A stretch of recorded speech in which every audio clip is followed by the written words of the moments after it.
복된 소식 아름다운 소리 AM 1590kHz 시카고 기독교 방송입니다.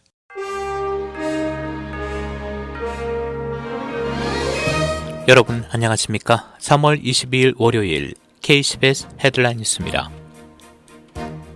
기독교계 소식입니다.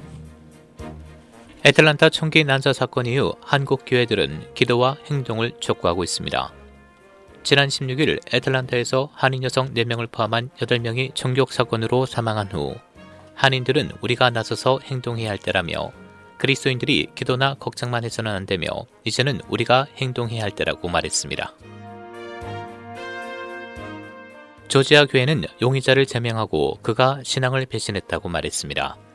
조지아주 밀턴에 있는 크랩 애플 퍼스트 침례교회는 성명을 통해 더 이상 그가 진정으로 예수 그리스도를 믿는 변화된 그리스도인임을 단언할 수 없다라며 21살의 로버트 앨런 롱을 회원에서 제명할 계획이라고 발표했습니다. 교회는 롱에 대한 언급 없이 조회를 폐하는 간단한 성명만 발표한 바 있으며 소셜미디어 계정을 폐쇄하고 웹사이트를 비공개로 전환했다고 기독교 언론이 보도했습니다. 영국 교회가 성직자들을 흑인과 소수계의 할당제를 검토하고 있는 것으로 알려졌습니다. 지난 토요일 유출된 보고서에 따르면 영국 교회는 반인종 차별 훈련을 할 뿐 아니라 흑인과 소수계 성직자에 대한 할당제를 검토 중인 것으로 알려졌습니다. 영국 교회의 반인종주의 기획단이 다음 주 대주교 협의회에서 제출할 보고서 사본을 한 언론이 입수했는데 기획단은 지난해 저스틴 웰비 캔터베리 대주교가 교단의 인종차별에 대해 사과한 뒤 설립됐습니다. 국내 로컬 소식입니다. 에스트라제네카 백신이 미국에서 진행한 임상시험 결과 79%의 예방 효과가 나타났다고 제조사 측이 발표했습니다. 최근 논란이 일었던 혈전 생성 관련해선 혈전 생성 위험이 증가하는 점은 발견하지 못했다고 밝혔습니다.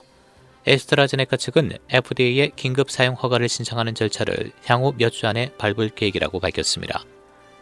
이번 임상시험에는 미국을 비롯해 칠레, 페루 등에서 지원한 3만 2천여 명이 참여해 예방 효과가 평균 79%로 나타났으며 65세 이상 고령자에게선 전체 평균보다 높은 80%의 예방 효과가 있었다고 제조사 측은 밝혔습니다. 봄방학을 맞아 몰려드는 휴양객들로 인해 바이러스 재확산 우려로 플로리다주 마이애미 비치시가 비상사태를 선포했습니다. 언론 등에 따르면 플로리다주 당국은 지난 20일부터 사흘간 오후 8시부터 오전 6시까지 통행 금지령을 내렸으며 이 조치를 최소 4월 12일까지 연장하기로 했습니다. 통행 금지 시간에는 교통이 통제되며 인파가 몰리는 사우스비치 지역의 음식점과 술집, 상점 등은 운영이 제한됩니다. 마이애미 비치 댄 갤버 시장은 관광객 수천 명이 도시로 몰리면서 혼란과 난동이 빚어졌다고 말했습니다.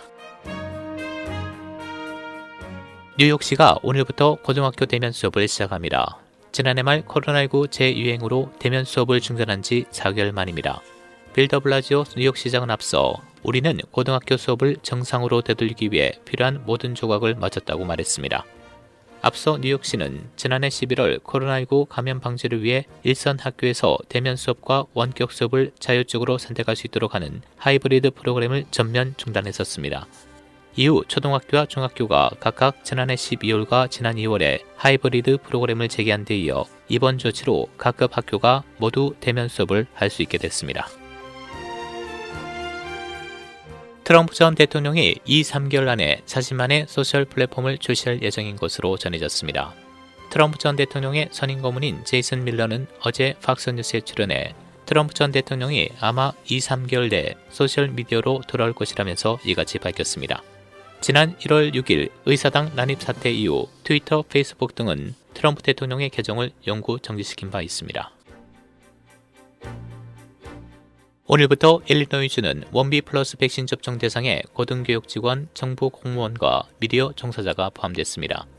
업데이트된 변경사항은 프리츠커 주지사가 16세 이상의 모든 일리노이 주민들이 4월 10일부터 예방접종을 받을 자격이 있다고 발표한 지 하루 만인 지난 금요일 이루어졌습니다.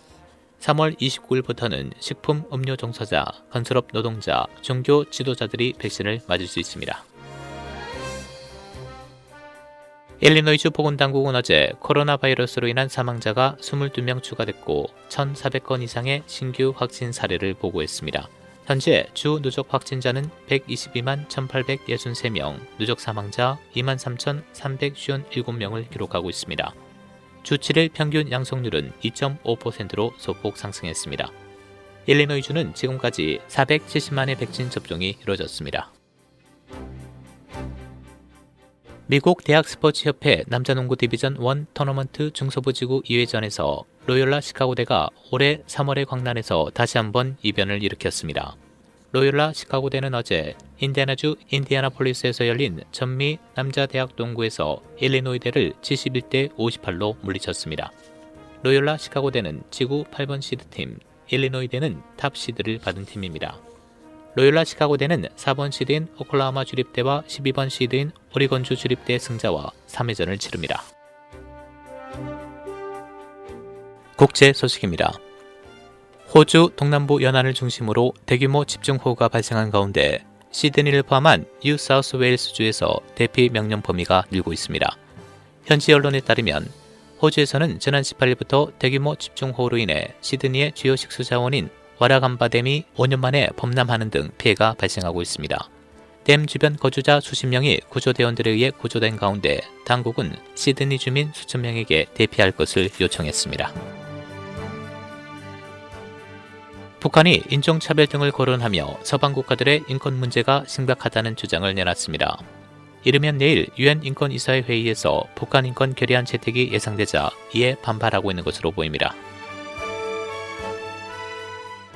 LH 직원 등의 부동산 투기 의혹을 수사 중인 경찰이 LH 전북본부와 직원 자택을 압수수색했습니다.